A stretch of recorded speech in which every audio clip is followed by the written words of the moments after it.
बेटा अच्छे से नहीं है। Ready ma'am? फिर से नमस्कार दोस्तों, तो मेरे चैनल में स्वागत है। तो देखिए यहाँ पर हम लोग जा रहे हैं कजरी गीत गाने। कैसा लगेगा आप लोग लगवही गीत है, कजरी लगवही गीत, धानों बहुत लगाते समय पारंपरिक भी गीत गाता है। जाता है। चलिए सुनाते हैं आप लोग को। हाँ।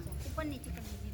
हरियाई गंगा उमड़ी आई जमुना की कैसे जाबुना धानाया पनराई हरवा की कैसे जाबुना धानाया पनराई हरवा की कैसे जाबुना भरियाई गंगा उमड़ी आई जमुना की कैसे जाबुना धानाया पनराई हरवा की कैसे जाबुना सिकिया खटाई स्वामी नैया बनावहु बैगी चली जाबैना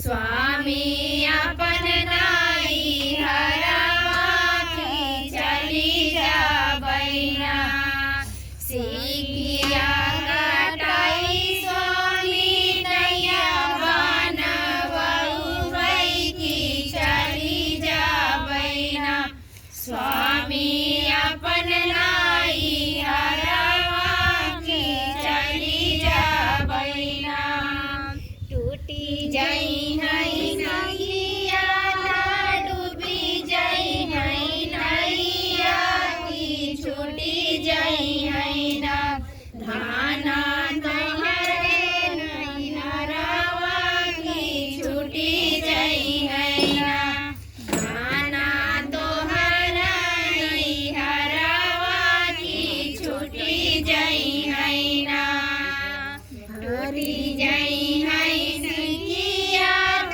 डूबी जई है नैया की छूटी जई है ना धाना तोहर नैहरवा की छूटी जई है ना। बारी कैसा लगा आप लोग बताएं। धन्यवाद।